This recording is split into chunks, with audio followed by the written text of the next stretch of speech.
I don't ever slow up, no I don't take shit. I got no love for the fake. Guys, apart from Anto and Selom Semenyo, one Black Stars player or forward who is seriously catching fire in Europe is our very own Abdul Fatawu Issahaku. In his last 4 matches for Leicester City in the Championship, he has scored 3 goals, pure bankers and pure quality. Abdul Fatawu Issahaku is performing very well for his club side with the individual brilliance. At the end of every 90 minutes, his efforts become nothing because his club side is not performing. I really don't get this. How can a home team sit down in the first 45 minutes to score 3 goals and you make the away team come back in the second half to equalize and add another goal to it, being defeated at the home venue by 4 goals to 3? I really don't decipher what is going on in the Leicester City team, because just recently, last week, you were being slapped with 6-point deductions. You needed to do everything within your limits and power to get all the points in your subsequent matches so that at least you can keep the knot and cement your place in the championship. If not anything, you have to cement your place in the championship. But it seems like Leicester City have been very nonchalant this time around in the English Championship.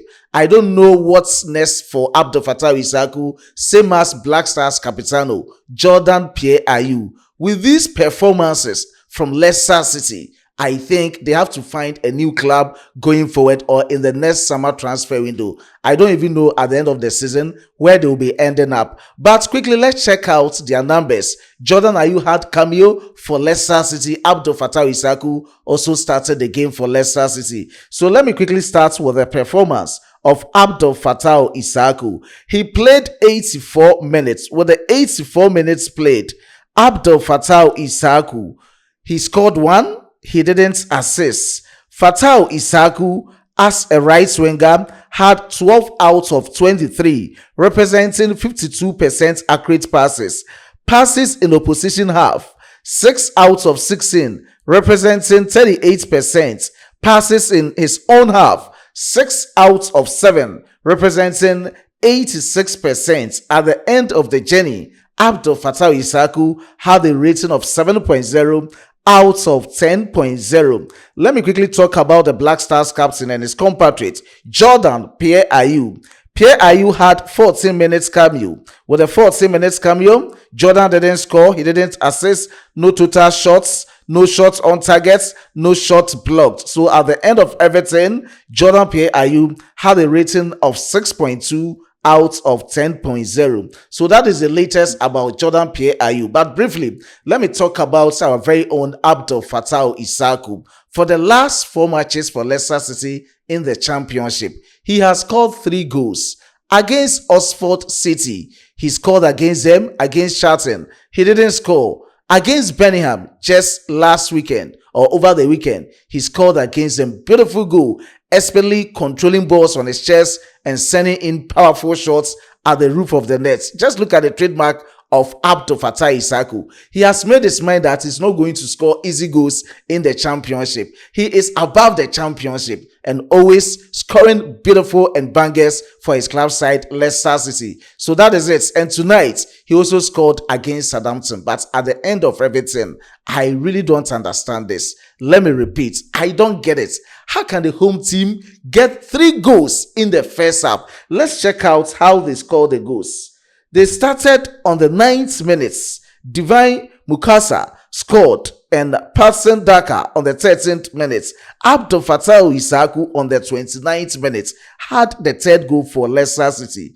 And they came back on the 61st minute to have a consolation goal. Jack 7 on the 82nd minute got the 2nd goal for Southampton. Ryan Manning on the 86th minute had the equalizer. And Shea Charles on the 90+6 minutes had a winner for Southampton against Leicester City. Leicester City, you have to work on your team.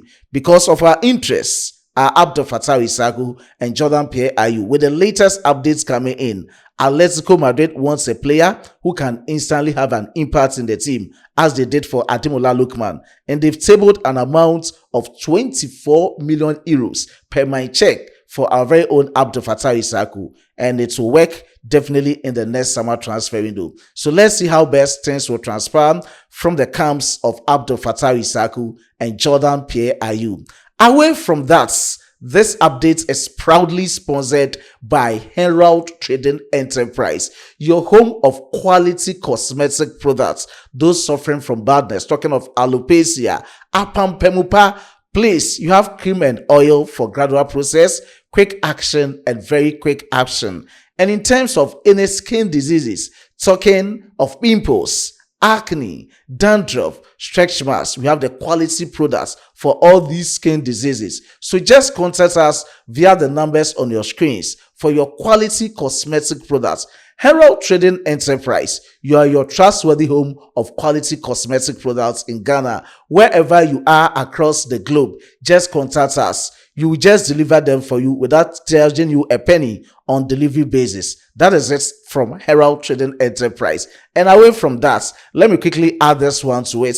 The Black Princesses of Ghana, Ghana National Under-20 girls, with the latest coming in, they've departed Ghana for South Africa for the return game of the 2026 FIFA Under-20 Women's World Cup qualifiers. In the first game at Accra Sports Stadium, it ended 2-0. We didn't take advantage of the home. And this time around, we are going away. Anything can happen. I trust our ladies and head coach, Charles Sampson, that they can do something better in qualifying for the 8th consecutive time in the history of the World Cup in terms of the women under-20. And this time around, it is scheduled to take place in Poland from the 5th to the 27th of September 2026. Let me end this presentation from the camp of our senior national team, the Black Stars. I know that a lot of you guys are very passionate about the Black Stars preparation and the latest news regarding the team ahead of the World Cup at USA, Canada, and Mexico. And today on Sporty FM, spokesman of the Ghana Football Association,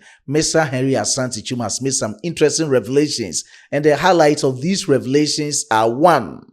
The preparation of the Black Stars in terms of our camping base, our itinerary through to the first match against Panama in Canada, and the second part of the imposition of the new coaches on Otuado, because people think Otuado is not the right man to lead the Black Stars at the 2026 FIFA World Cup tournament. According to Henry Asante-Chum, please just discard any information regarding that one. It was collective decision that made them select all these coaches for Otuado as they are going to work together and improve the Black Stars at the 2026 FIFA World Cup tournament. And the last part is what I know most of you guys are very interested in. Which players are stretching to come and play for Ghana? It's always centralized on Callum Hudson-Odoi and Eddie Ketia. According to Henry Asante-Chum, this time around, the scope is widened. And at this moment, if any player or any Ghanaian player who plays across the world or any parts of the world can improve the Black Stars team at the World Cup, they will just go after this player aggressively. They are going after all the players who play for the various clubs in Europe, whether he is of Ghanaian descent, whether he is from Ghana, whether he's going to pledge his full readiness for Ghana. At this moment, in the interest of him, they will just go for him aggressively into the Black Stars team ahead of the 2026 FIFA World Cup tournament. So it's not always about Callum Hudson-Odoi and Eddie Ketia. They are still monitoring all these players to get the best for the Black Stars at USA, Canada, and Mexico. It's very lengthy. Let's sit down, have some water, have some wine, have some sweet drinks, and enjoy every bit of moment and action from the spokesman of Ghana Football Association, Mr. Henry Asante-Chum, on Sporty FM. Yes. Direct. Yes. Okay, no problem. Why? Did they send you some questions yesterday? Oh yeah, they sent a lot. Yeah. Yesterday he was. They sent questions your way. Yes. So I want them to ask you. Oh, okay. Yeah, but Henry, so you are answering the TBC question. I was saying that after the draw we made some inspection visits. Okay. But let's not forget that some teams qualified ahead of us. You know, especially the European teams. So they had the luxury of time to choose or select their venues. That is what FIFA referred to as the team-based camp. Okay. Yeah. So as we speak, we have decided what is certain is that we have decided to camp in the United States. Okay. And we are supposed to arrive 5 clear days before our first match. So our first match is on the 17th. Tentatively, we should be at the team-based camp by 12 June. Our first game is when 17th. So per the regulations, you have to be in the host country or the host city 5 clear days before your first match. So we should be in the USA officially by 12 June. By the 12th of yes, June. Okay. because there are other mandatory engagements by FIFA: marketing, team welcome meeting, visit by the president, team photo shoot, and all of that. Other media engagements before you fly to your match venue. So, plan is that we'll be in the States by 12, go to Toronto by 15th, 2 clear days before the game against Panama, train on the 16th and play on the 17th, and fly back to the US, our team-based camp. Yes. Okay. So I think the Athletic, at the time they were doing the publication, is because FIFA had not communicated to them where we will camp. Of course. But it's likely we'll be in Boston. Yeah, and to confirm what you said, I went through the list. 95% of the countries that had confirmed their base were European countries. Yes. To be very fair to you, out of that, Uruguay and Brazil. I can't remember but I know that Uruguay and Brazil, they had already confirmed. Yes. And I guess the list will be updated as it was an article I stumbled on. I found it quite interesting. Henry, let's deal with the elephant in the room. So last week Friday or so, the GFA announced the appointment of 5 new assistants for head coach Otuado. 2 coaches that have come in. Kim Lass and Rivera, were they brought in at the instance of Coach Otuado? They were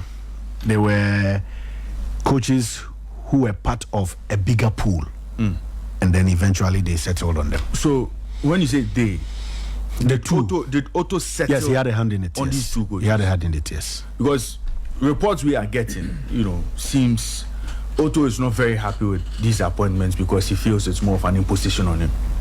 Imposition? Yeah, like almost like they are being imposed on him, but they are not his choices. That's what we are hearing. I mean, yeah, it's one of those things. It's in this industry of football, every day there are rumors and issues and here and there, but the FA, first of all, the FA and Otto decided to go a certain direction. Now, the direction was to strengthen the technical team, which is positive. Secondly, the FA and Otto collectively came up with a list of coaches to fill in those gaps. Yeah. And eventually we have these men going to do the job. Sometimes your choice may not be my choice. It's normal. The leadership of this company, for instance, may not have played any role in selecting who sits behind the microphone and who does what.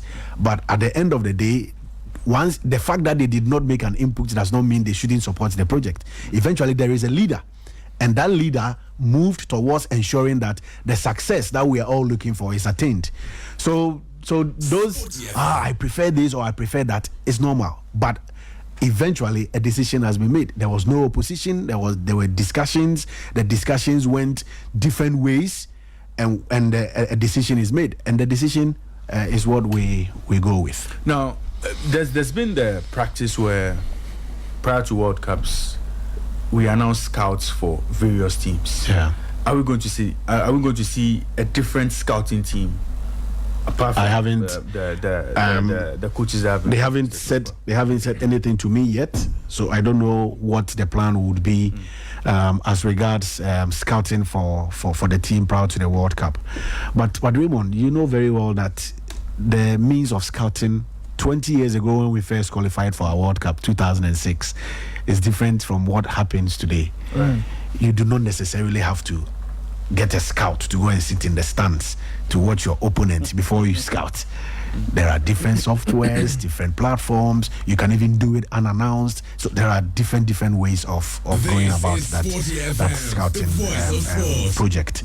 So I can't say much about it for now, whether that practice of getting or appointing scouts in times past will continue or not.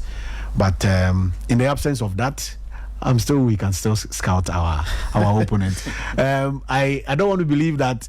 Okay, so last week I read an article that Panama will come to South Africa to play against the Bafana. Yeah. So immediately when it was like a coincidence. Immediately when I saw the story, I read the story quickly. Within 2 minutes I was done, and then 5 minutes later I had a friend. Charlie, is it Panama for South Africa? And you must scout to go show. But you can still sit in Ghana and watch TV and still scout them. So there are different ways and means of going about that. But the decision of the FA may be different from my decision, so let's wait and see what the FA will do in that regard. Henry, let me ask you this is a bit of a tough question, but I'll ask you. I'm sure you know how people feel about Otto, or a section of the Ghanaian football public. Some people don't think that he should be in charge. Some people don't think he didn't qualify us for the AFCON, so he shouldn't be in charge, blah blah blah.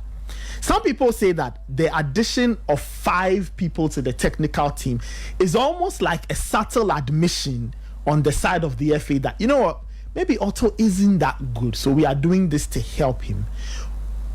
What do you make of all these thoughts, and how does the FA feel about Fatawu? Is this move a way of propping him up so he's able to do the work? Is this a subtle admission that maybe he's not that good, so we want to give him help? This addition of Nathan, assistance, what? Nathan, first of all, I respect the views of contributors and followers of football, because that's the only way we can build. Your decision and my decision may differ. At the end of the day, I have an opinion. I am entitled to my opinion. It doesn't make me your enemy. Okay. Raymond sits here every morning. I listen to him, but I have a very good relationship with him. If Raymond says something about me, I need to admit. Now I have to look at it in different ways. Is my brother being honest with me, or he's only preaching mischief? If he's being honest with me, then it means I need to take the lessons from whatever his admissions are, as it were.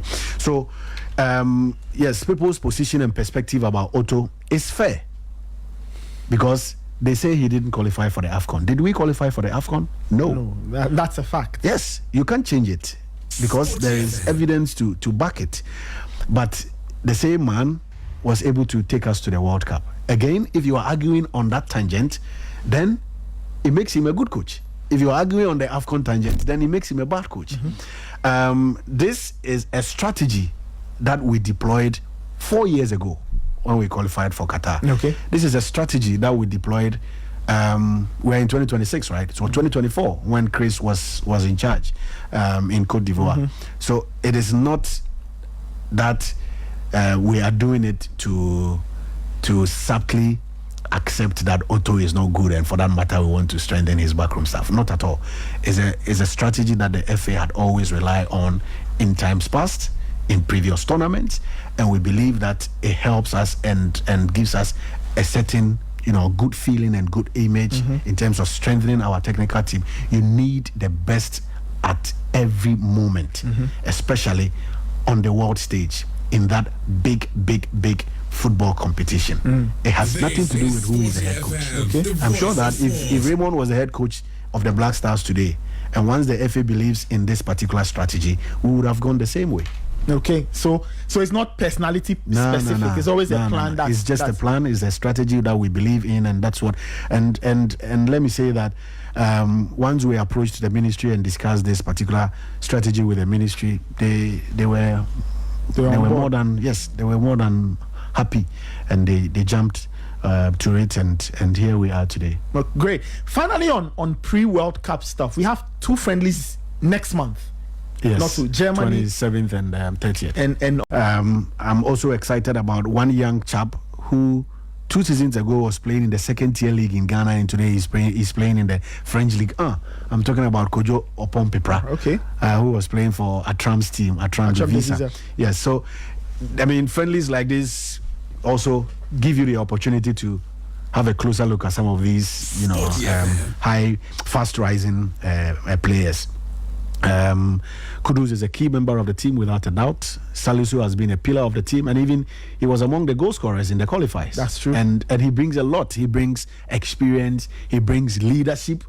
I am always with them in the dressing room. I know what he contributes when it comes to the outspoken players in the dressing room, and also one of them boys who will call a young player to his room to speak to him, and that's what he brings. And I pray he recovers. If he does, good for us. If he doesn't, then it will be a big miss. But in all of this, these are things you can't control in football. We can only pick those materials available and deal with that. Yeah, Ray. Quick one. Last time we had a conversation, there was a lot of talk about Ghanaian players abroad, for example, in Ketia, Hudson, and the likes. Since then, you every day you bring. Since then, have we made any headway, or has there been any development regarding those two players? If they would possibly, we are talking to Ghanaian players. And Nathan, let me generalize it. Let me not limit it to those two, Nketiah or Hudson, because as soon as you, from an official position, once you limit it to the two, other players will feel inferior. Right. Because I have seen a Ghanaian player called Raksechi. Yeah, Raksechi. Crystal Palace. He's now in Turkey. I think he's still in England. He's on loan, one of the teams. Yes. Just there is Achampon at Chelsea and other players. So, Raymond, the simple answer to your question is that we've been talking to Ghanaian players. Okay. I'm not here to mention names or limit the discussion to only two of those players. Okay. We are trying to get the best materials available to represent the national team. The national team is just like where I sit today. I am in this position today, and I may be out tomorrow, or I will be out tomorrow, one day. Only God knows when. Yeah. So the national team is not the property of any individual. Even the coach can be fired tomorrow or whenever. So we would just want to try as much as possible and convince players of Ghanaian descent to come and play for us.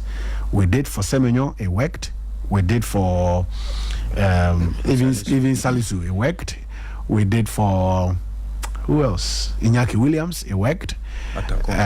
Derek Cohn, yes, as well. And so, if there is any Ghanaian player in any part of the world who has the quality to improve the team, we will go after that player. Okay. And that is being done aggressively. Interesting. Why that smile on your face? The way you did, and then he started to smile. So that is it from what he has to say regarding the Black Stars preparation ahead of the World Cup. Let me end here with a presentation and quickly give out some shout outs to these amazing commenters. Indeed, you've been very supportive to this platform, and let me just appreciate your efforts through the shout outs. Special shout outs to Francisca De. I do appreciate your support.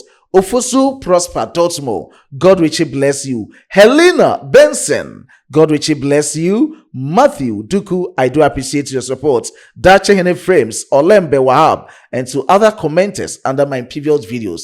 God richly bless us all. Until we meet again in our subsequent videos. As a Frenchman will say, au revoir.